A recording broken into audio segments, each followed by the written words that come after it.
सरकारी international stadium जो वाराणसी का पहला इंटरनेशनल स्टेडियम होगा, उसका निर्माण कार्य अब अपने आखिरी चरणों में है, करीब कंप्लीशन की ओर है।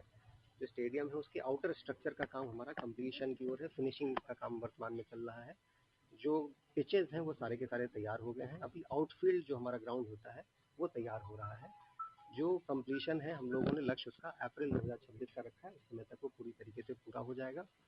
जो आर्किटेक्चर है कल्याणी स्टेडियम का, इंटरनेशनल स्टेडियम का, वो बहुत ही यूनिक है। बनारस के जो यहाँ के कल्चरल इथोस हैं उसको रिफ्लेक्ट करता हुआ है। वहाँ पे जो हमारे फ्लड लाइट्स हैं वो त्रिशूल के आकार के हैं। जो दर्शक दीर्घा है वो अर्धचंद्राकार है। जो कमेंटेटर्स बॉक्स है वो डमरू के आकार का है।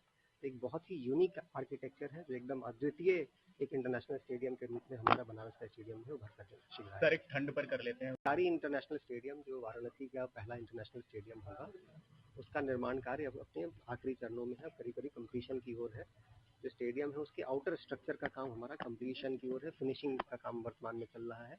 जो पिचेज हैं वो सारे के सारे तैयार हो गए हैं। अभी आउटफील्ड जो हमारा ग्राउंड होता है वो तैयार हो रहा है। जो कंप्लीशन है हम लोगों ने लक्ष्य उसका अप्रैल 2026 का रखा है, उस समय तक वो पूरी तरीके से पूरा हो जाएगा।